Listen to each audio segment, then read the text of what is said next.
This is a game you should definitely keep in your radar.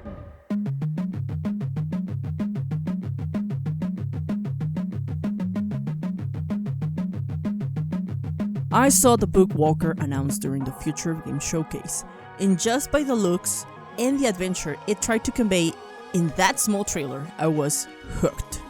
As an avid reader, one of my most enjoyable experiences is being gripped by the storytelling and its characters so strongly that my imagination travels into the worlds of the book, so I can be part of it. This game tries to convert that feeling in a gaming experience. I wanted to try it firsthand. Thankfully, a demo was available on Steam and gave it a go. Let me tell you, the Book Walker takes the concept of reading into a whole new dimension, and it does it in a phenomenal way. You play as Etienne Quest, a criminal writer with the magical ability to dive into books. Our adventure starts us off under difficult circumstances after breaking the writer's law. As punishment, we must wear a pair of magical iron shackles meant to stop us from bending realities within books. The demo allowed me to play the first mission, in which I got a taste of how the rest of the game will play out. Since our character is bound by the writer's law, to liberate ourselves we must complete a series of jobs from a guy that calls us through the phone. We get a suitcase, which contains the book, some notes, and a case where we store the relic that we must steal.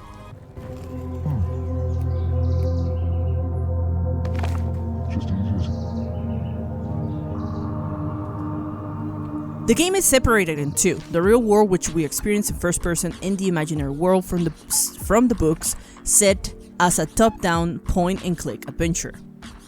In the first mission, I had to collect the potion of immortality from a book called A Drop of Infinity. I dived into the book and experienced changes not just in terms of gameplay, but also in art style. The animation from the book's dimension looks hand-drawn with details to picture you what those imaginary locations and objects look like directly from the words on the page. You explore in a point-and-click adventure by moving your cursor around your vicinities and slowly piecing together clues to progress through the story. The game contains a great variety of puzzles that ask you to take attention to your surroundings. Both clues and resources are available in each area. There is also a turn-based tactics combat system where you use ink to fight back against enemies. At the start, Etienne can use 3 options of attack that can stun and deal damage in different amounts. Though the first set of fights weren't a challenge, I'm expecting this to change as you go deeper into the game, and versatility is added with more skills of attack or defense later in the game. What makes it most interesting is Etienne's abilities to switch between the two worlds whenever he wants, and his ability to reshape the world in the book with ink.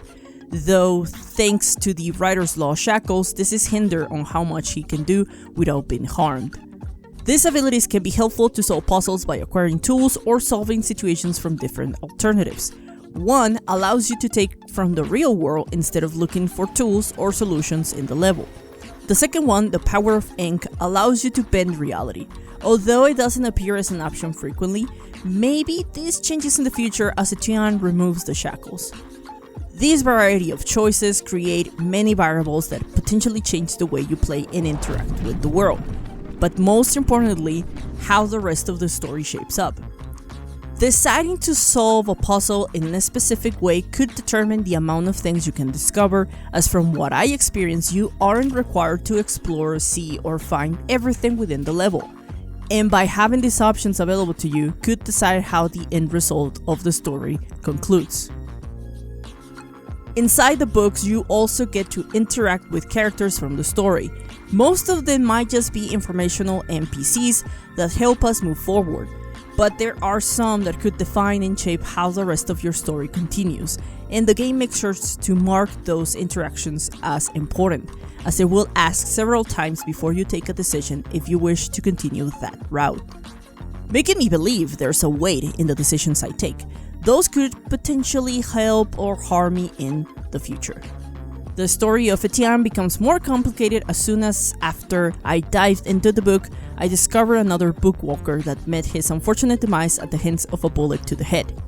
Encased around the deceased book walker's neck is a sentient cage page, which we named Roderick. This character serves as a hint giver in case you ever wonder what to do next, but it also becomes the partner in crime and advisor of the character. At the end of the first mission, I had to make a difficult decision by deciding the fate of a character within the book. Whatever outcome happens, I will have to find out once I play the full version. But reshaping that story left me with an uncertain feeling as I questioned myself if I took the right decision. In the end, I grabbed the relic required and delivered it.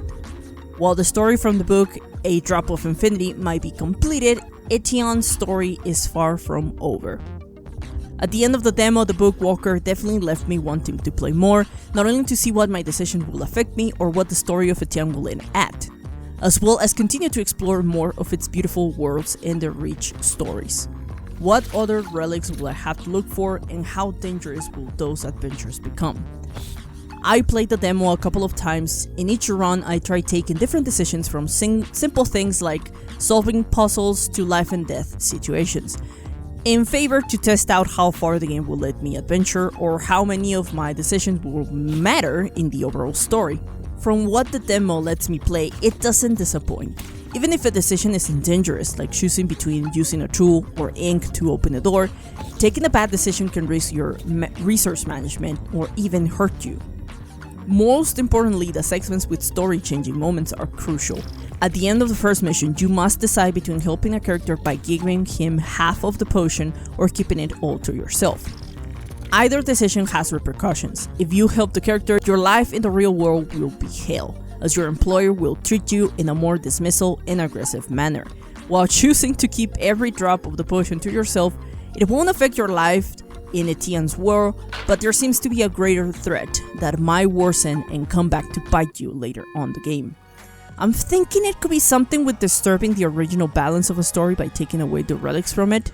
Something like if Captain America never went back in time to return the Infinity Stones to their original places, it creates a ripple of events that disturbs the future. If the book Walker is creating something like that, I am all for it. The game is set to release later this month on June 20th, and I just cannot wait to continue playing it.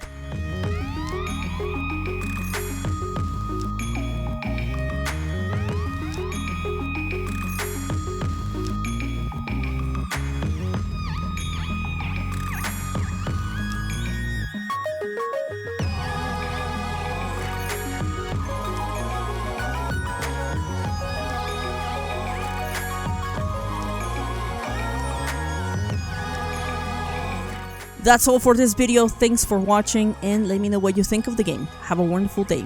Keep on gaming. In the sky.